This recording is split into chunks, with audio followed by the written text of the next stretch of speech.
Yeah, so my name is Tony Haven, independent musician, director, promoter, producer, booking agent from the UK. Though I'm based in the UK, as Luigi just mentioned, I do regularly work in up to 15, sometimes 20 countries per year. And to date, since I wrote my speech, it's 130 countries I've been selling and promoting in. I double-checked and just to stay up to date, because I haven't checked for a little while. And I've actually sold in over 150 countries worldwide now, which is a dream come true for me. I'd like to talk to you today about approaching your own industry, whatever it might be. In my case, it was the music industry, which is a huge industry to try and get to grips with. It's not just obviously about the music, but also directing and producing as well. When I left school at 16, I had a few relatively useless qualifications, nothing at all to do with music. In fact, I failed music in school, which was the start of a downward spiral of my career choice. But I actually had no real career plan at all when I was anything. Never really had any set aims or desires. My parents always just said, just do what you want to do what makes you happy. And I remember my father sitting me down before my leaving day, and he said, okay, so you've been having fun for 16 years, been experimenting with the world, traveling around, and doing what you want to do. He says, but what do you actually want to do for the next 50 years? And I, with a blank expression on my face, and just kind of shrugged my shoulders, and went, I don't know, I have no idea. It's safe to say it wasn't the exact response my parents had hoped for from their 16-year-old child who's just about to go out in the world. But after a few days of thinking, I started to see guitar as an option, and music as a whole. I'd only been playing guitar for about a year. I hadn't really performed live. I certainly never taught, I'd never promoted, never done anything to do with the music industry whatsoever. I had no contacts at all. And when I presented this idea to my parents in the hopes that it would ease them off my back a little bit and let me find my own way, my dad said, okay, that's great, but how? And again, a blank expression, and I don't know, I didn't really think that far ahead. I thought that was enough, and that was an idea.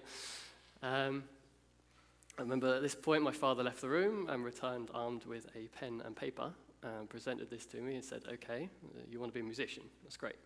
I want you to write me a business plan, 5-year plan, 10-year plan, 20-year plan, 1-month plan, anything, give me something that we can build on. And I think if you present the words business and plan to any 16-year-old, you're going to strike fear into their soul, and I was no exception. I'd never tackled anything like this before. All through my school advice and career meetings and stuff, as soon as I even mentioned music, they sort of just shook their heads and said, that's not an option, that's not on our list of options we can give you. How about pharmaceuticals, something like that? It's just never an option for me, music. It's only when I started writing this plan that I realized that if I was going to convince someone else, i.e. a bank, to invest in me or something, I had to convince myself I could do this first. I had to research my industry that I wanted to go into. And it's only then that I realized I could do this. If you go take your plan into the bank, for example, you don't normally go in and say, okay, here is my business plan. This is my plan A. This is what I want investment in. This is my idea. This is my concept. But here as well is my plan B and my plan C, just in case plan A fails. They would quite simply reply to you and go, okay, but if you don't think plan A is going to fail, if you think plan A is going to fail to start with, then why are we going to invest in it? And I think, in my experience since I left school, a lot of my friends and colleagues and people I've grown up with, they focused on plan B as their only option. Plan A is merely a dream, idealistic concept, an unrealistic ambition, maybe. And plan B is what they actually focus on and what usually ends up happening. Starting a new business, in my experience is all about learning, improvising, and adapting. Music was my chosen industry and career, but my plan was simply, how do I get this product, market it, and ultimately sell it to an already existing clientele market, or maybe should I create my own market? When I look at it like this, as an overall concept, as an overall plan, that's when I realized I could learn from any business and every business. And this is kind of when I started to discover TED and ideas from all walks of life and all experiences, and drawing from everything to try and build my own industry and get the ball rolling, build my confidence from other people that have gone through the same experiences, but not necessarily just in music. In some of the areas that music was failing, other industries were excelling, and I wanted to learn from the areas that were excelling and apply it to music and try and balance out in my own industry that way. I've never been great at learning in the traditional sense, the school methods, as it were, of someone saying, you know, if you do this and this, then this will ultimately happen. If you do this and this, then this will happen. I think that's great if you're playing a video game or something and all the levels are written out in advance, but I don't think life is quite as simple as making the right or wrong choice at any given time, and neither is industry. The way I start each campaign or album or any project I'm taking on is to think of what will happen if. And I found with this technique of planning that I can eliminate something that cripples most people's creative train of thought, especially, is the fear of failure. Someone trying to do the perfect plan to the perfect person at the perfect moment is generally going to become so paralyzed by this fear that they'll fail and fall at the first hurdle. And with this, what will happen if concept of planning, it allows you the ability to try several concepts, several marketing plans, any strategy that you've thought of. And if something doesn't work, you can just go, okay, that didn't exactly go to plan, I'm going to move on to the next thing. And you can move on move on to the next thing in your campaign, and ultimately self-confidence will stay intact. I think once you have the confidence in your own product and own abilities, then you also want to think about who you want to work with and who you want to be involved in your brand. In my chosen career path in music, traditionally everyone would say, okay, you need to work with the best producers, the best promoters, the best booking agencies, sign to the biggest label you can. That's the only way you're going to do it. If you can't do that, just don't even bother, you know. I couldn't really see the point in this method. 10 to 15 years' time, when my career is starting to move forward, a lot of the people and the contacts I've built up in these experienced labels and agencies, they're all starting to be retiring. And I'll be left having to rebuild again and start from scratch almost. I'll start to show you now. These are a couple of albums. This is my first album. I'll just show you this one first. This is my first album. And going back to what I was saying about, you know, going to experienced labels and promoters. This was all recorded in a little studio setup I made when I was 16. The last little bit of money that I had left, instead of doing what all my mates were doing and paying for driving lessons. And, you know, I could afford driving like 10 or 11 driving lessons, but not a car. So I thought, I'm not going to invest in that. So I decided to take this old computer that I've had lying around with, I don't even know what I had on it, Windows XP, you know, if that still exists. And I bought some music software through college that I managed to get a really good discount on. I just scraped all my money and got some really good software. And a cheap mic off eBay, and, you know, just did all the usual stuff, try and build up a little collection of things that I could make my own album. And this was all, this is a few years down the line. This is a new album, and the software's been upgraded since then as my finances have improved slightly from those days, thankfully. And this is now one of the albums that is on sale in worldwide. And it's all started basically in my bedroom. And as I was saying about working with people who are in a similar position to me, starting out in the industry, every photo in this album was by a young photographer in my local area, who at this point had no real portfolio. He was still in university. No one was really giving him a chance. He was putting himself out there just like I was in a way. He was going to local gigs, which is where I met him, and he said, "Hey man, can I take some photos of your gigs and maybe give you the disc at the end? And if you like them, can you maybe throw me a tenner, something to help me out to get to the petrol to the next gig?" And I saw a lot of potential in the way he was working. And now he's graduated, very accomplished, self-employed photographer, and one who I'll be working with for a long time to come.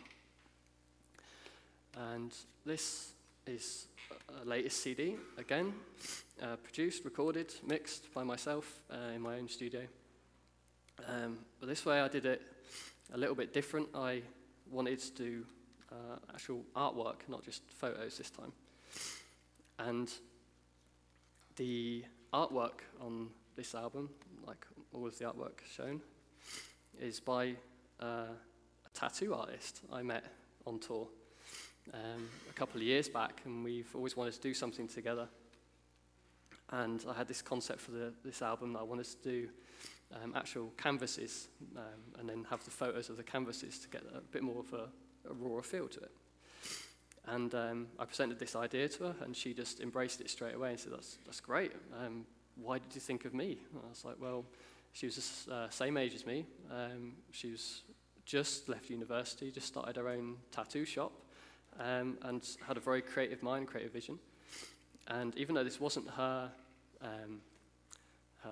area of expertise in the way of artwork, paint to canvas, she embraced it and came up with the results that, again, are selling around the world. And if I ever need any more artwork done, it'll be by her. And I keep on building with this kind of mentality. I've recently started working with a young filmographer for all future videos that I'll be doing as well. Again, he's the same age as me and starting out in the industry, trying to earn ends meet. I've also started working with a manga artist for my next album, and a cinema 4D graphic designer who's just about to graduate from university in London. We grew up together, and until last year I didn't actually know what he was studying in uni. It's only when he randomly on Facebook sent me a message saying, "Hey man, this is my final major project for my uni course." I was like, okay, I'll check it out, and it was incredible what you can do with cinema 4D with a bit of guidance and his creative vision. And we've decided to work on projects in the future. And they're all the same age as me, or younger, and all in the same position as me. And I feel we have a strong connection. And in 10 to 15 years' time, their careers will be moving forward, as hopefully mine will be as well.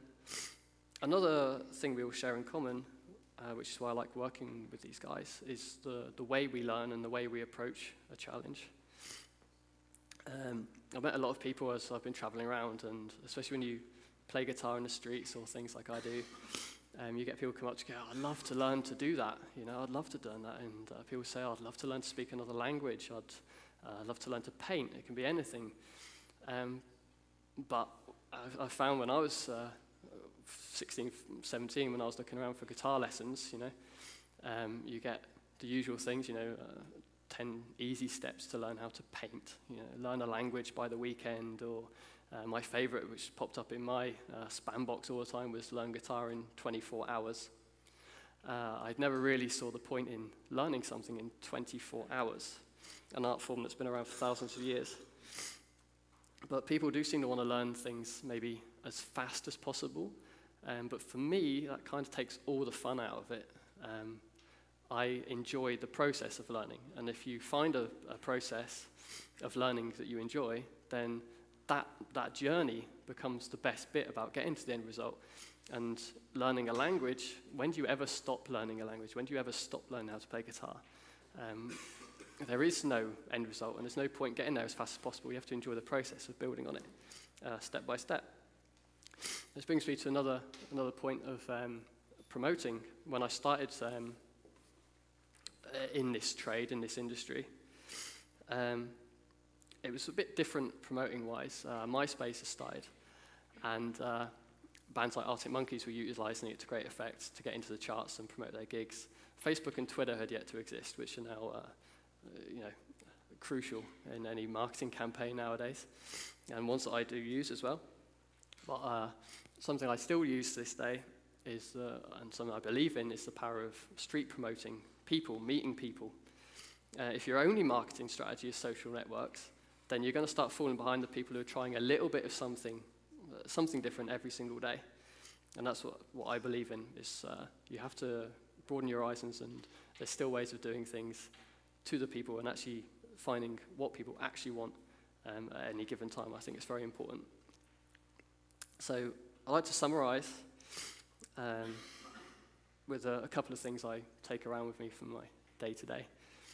Firstly is to have no plan B.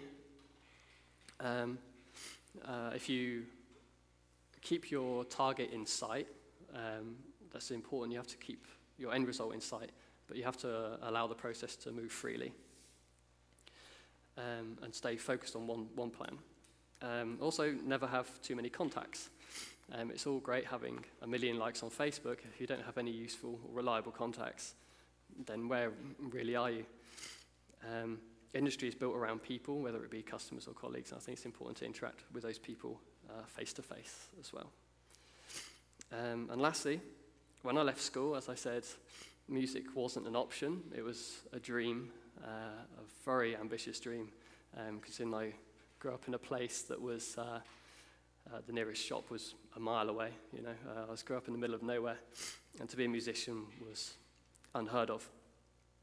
But I found that with a bit of focused hard work and it's a little bit of self-belief that you can build on, you can take something that isn't even a possibility and make it into a reality. And I'd like to thank you very much for listening, and thank you to Ted for having me. Thank you very much.